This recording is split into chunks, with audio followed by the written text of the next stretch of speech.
하나님 말씀은 마가복음 10장 1절부터 12절까지 말씀입니다. 제가 가진 신약성경 70쪽입니다.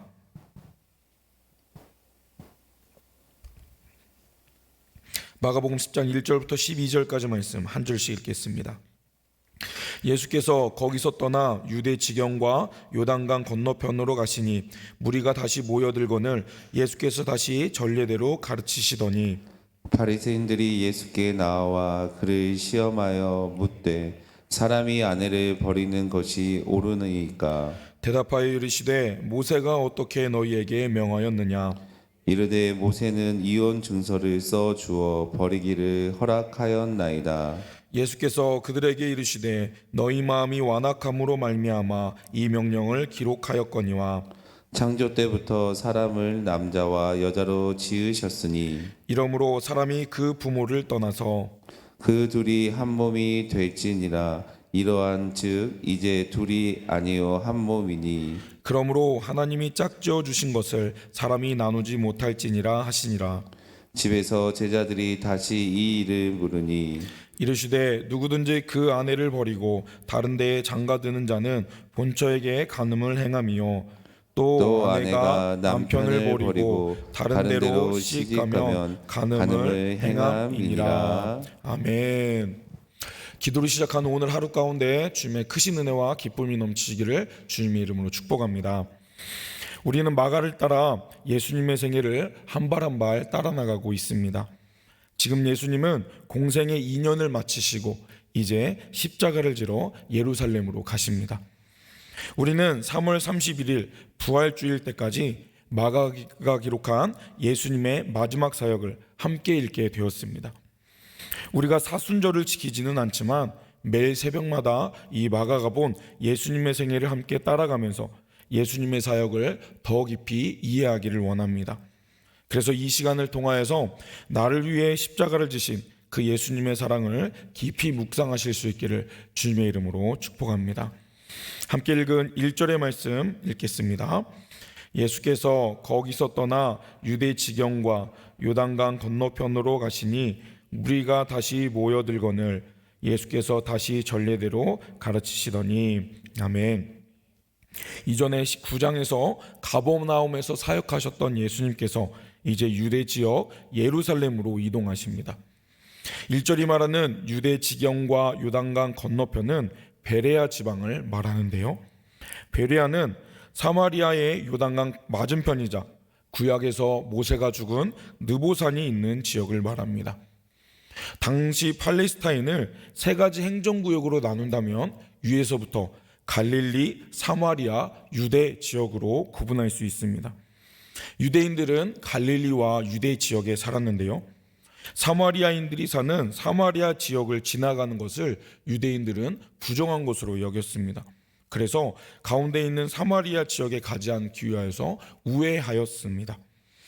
그래서 지중해 쪽에 있는 해변길이나 요단강 동편인 베레아 쪽으로 우회하여 지나가기도 했습니다.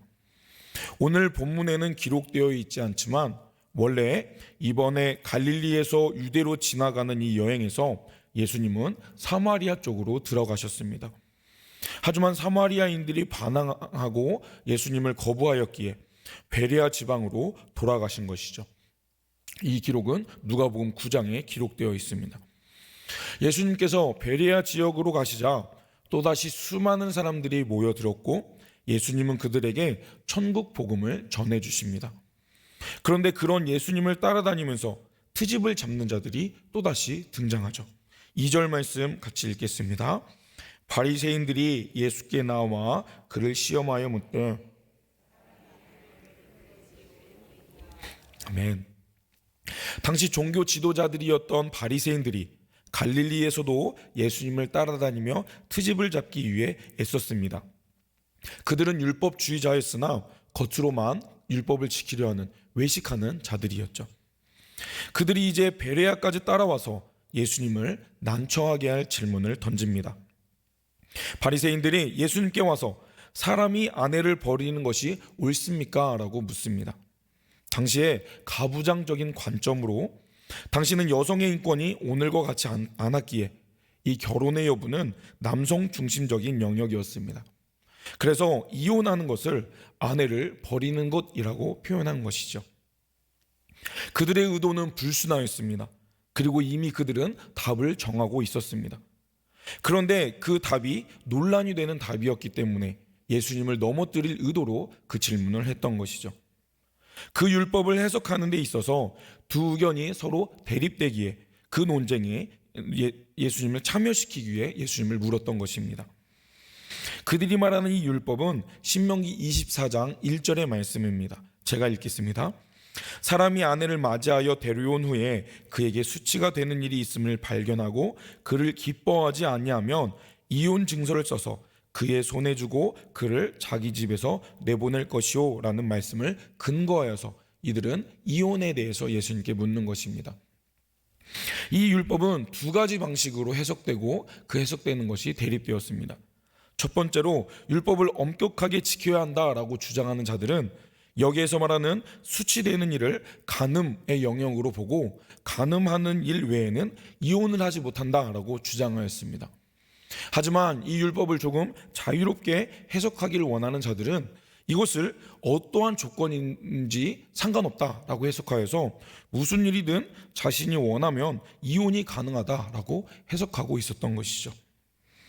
이 문제에 대해서 바리새인들은 예수님의 견해를 알고 싶어 했습니다.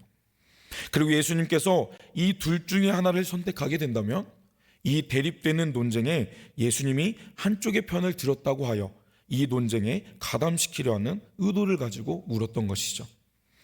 그리고 이것은 정치적으로도 해석할 수 있었는데 헤롯이 이혼한 것을 반대하다가 세례 요한이 죽게 된 것처럼 예수님을 정치적으로 난처하게 만들려는 속셈도 그 아래에 깔려 있었습니다.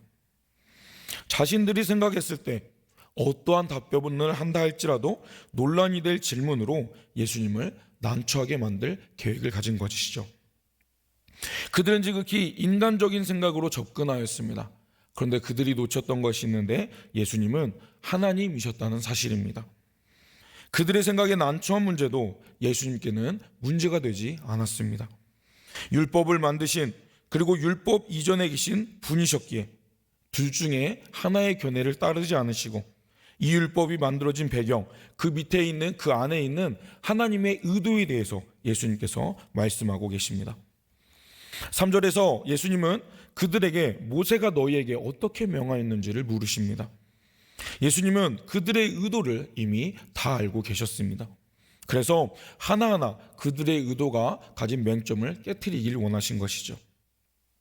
예수님은 율법에 뭐라고 했는지를 묻지 않으시고 모세가 너희에게 무엇라 했는지를 물으십니다. 예수님은 처음부터 하나님께서 전하게 하신 율법 그리고 그것을 전달한 모세를 분리하여 이야기하신 것이죠. 그리고 이것을 질문한 바리새인들이 두 견해 중에 어느 쪽을 지지하는지를 물으신 것입니다. 그러자 그들은 문자 그대로 모세가 이혼 증서를 써줌으로 이혼을 허락했다라고 대답합니다. 그들은 이 율법을 문자적으로 해석하여서 이혼 증서를 써준다면 언제든 이혼을 할 수 있다라고 생각한 것이죠. 그런데 이것은 이들의 해석이었지 율법을 기록해 하신 하나님의 본질은 깨닫지 못하였던 어리석은 말이었습니다. 예수님은 지금 모세의 말의 그 근원을 묻고 계신 것이죠. 지금 바리새인들의 문제는 율법을 주신 하나님의 본질에 집중하지 못하고 규칙에 집중하고 있는 상황이었습니다.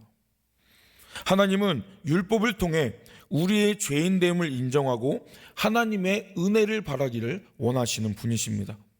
하지만 그러한 본질에 집중하지 못한 유대인들은 그 율법을 분석하여서 장로의 전통을 따로 만들었고 세부 규칙을 만들어서 율법을 더 세부적으로 나누었던 것이죠. 그래서 자신들이 정한 그 규칙을 지킨다면 의롭게 된다는 착각을 가지고 있었습니다. 그리고 이제는 자신들이 죄인이 아니라고 안도하게 된 것이죠. 그리고 그 기준을 지켰으니 그 안에서 죄악된 삶을 살려 했던 불순한 의도를 가지고 있었습니다. 그들은 율법 아래 갇힌 자들이 된 것이죠. 하지만 하나님은 이 율법을 통해 우리의 죄인됨을 인정하고 오직 하나님의 은혜로 하나님께 나아갈 수 있음을 깨닫기 원하시는 분이십니다. 우리는 그러한 하나님의 마음을 깨달아야 합니다.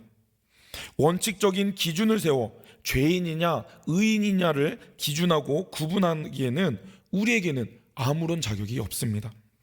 그저 오직 주님의 은혜로 자녀되었음을 감사하며 그 은혜를 기억해야 하는 것이죠. 5절의 말씀도 읽어보겠습니다. 5절입니다. 예수께서 그들에게 이르시되 너희 마음이 완악함으로 말미암아 이 명령을 기록하였거니와. 아멘. 예수님은 이 율법이 기록된 배경이 사람의 마음이 완악하였기 때문에 기록되었다라고 말씀하십니다. 모세의 율법은 정상적으로 주신 것이 아니라 인간의 완악한 것을 전제로 주신 차선의 길이었던 것이죠. 예수님은 이 율법의 원래의 의도를 알려주고 계십니다. 이것은 하나님의 절대적인 뜻에 대해서 그것을 지킬 수 없는 인간의 죄악성의 그런 한계를 나타내는 기준인 것이죠. 율법은 하나님의 성품을 반영합니다. 그것은 인간의 존재의 방식을 보여주는 것이고 하나님 나라의 관계를 맺는 방식을 우리에게 알려줍니다. 그러나 인간이 완악하기 때문에 하나님이 말씀하시는 그 이상에 미치지 못하게 됩니다. 따라서 하나님은 완악한 인간에 맞추어서 그 이상을 조절해 주신 것이죠. 이혼은 허용된 것이니 자유롭게 선택할 수 있는 것이 아닙니다. 이혼은 악한 남자들에 의해 약한 여자들이 피해를 입지 않도록 만들어진 제도였고 음란한 배우자로부터 다른 가족들을 보호하기 위한 불가피한 조치였습니다.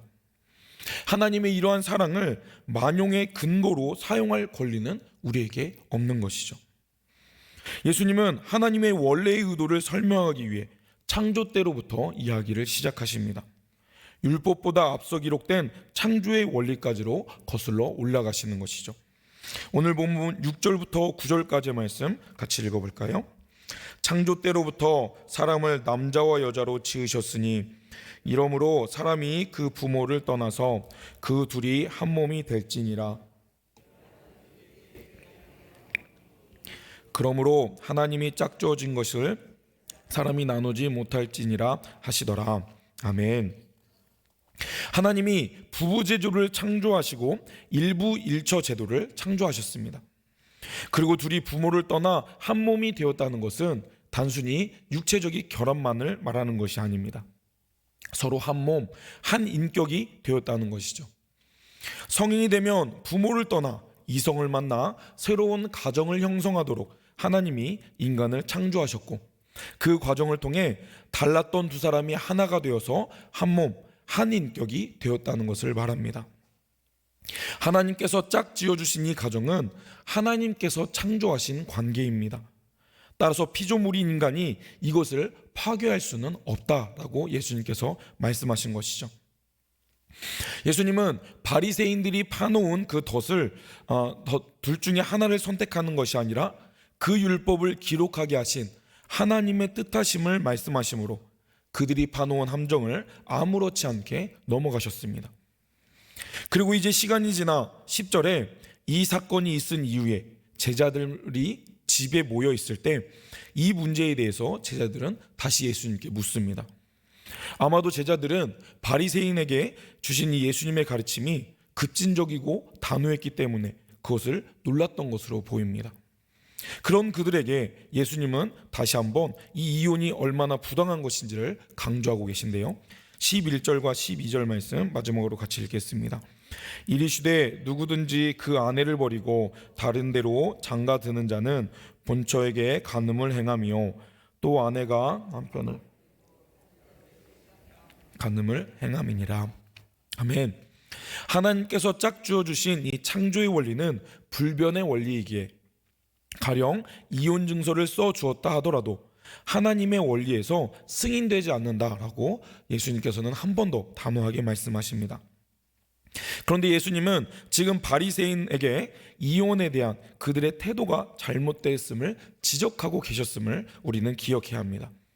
그들은 율법에 이혼을 해도 된다라고 이야기했으니 이혼을 아무렇지 않게 여기고 있었음을 예수님은 지적하신 것이죠. 하나님의 원칙상 하나님은 이혼을 미워하시고 이혼하기를 원하지 않으심을 예수님은 강조하십니다. 이혼이 온전하신 하나님이 하나 되게 하신 것을 완악한 인간이 나누는 것이라는 차원에서 예수님의 그것에 대한 근본적인 입장은 이혼은 금지라는 것입니다. 예수님은 하나님께서 제정하신 결혼의 의미를 강조하시지만 바리새인들은 전통과 또 왜곡된 율법을 이해에 근거하여서 이혼의 명분에 집중하였음을 우리는 기억해야 합니다. 결혼은 삼위일체 하나님의 그 연합을 인간 속에 구현하신 방식입니다. 삼위의 하나님이 서로 사랑하며 연합을 이루셨듯이 우리 사람들도 남녀 간의 결혼 관계 안에서 서로의 신의를 지키고 충성하며 사랑으로 하나가 되어야겠습니다. 오늘날 가정의 다양한 아픔으로 이혼한 가정들이 많이 있습니다. 그런 상황에서 오늘 말씀을 우리는 어떻게 해석해야 할까요? 우리가 이런 말씀을 근거하여 서로를 판단하며 상처 주는 일에 사용되면 안 되겠습니다. 우리가 기억해야 될 것은 이 이혼이라는 것이 신적인 제도가 아니라 인간의 제도라는 점입니다. 물론 하나님께서는 이혼을 금하셨습니다. 이혼을 금한 것은 하나님의 명령이고 이혼을 일부 인정하는 것은 인간에 대한 하나님의 권면입니다. 따라서 인간의 권면으로 이혼을 정당화하거나 합리화할 수 없다는 것이 성경이 말하는 이혼에 대한 견해입니다. 하지만 그렇다고 해서 모든 이혼이 죄이냐? 그것은 옳지 않습니다.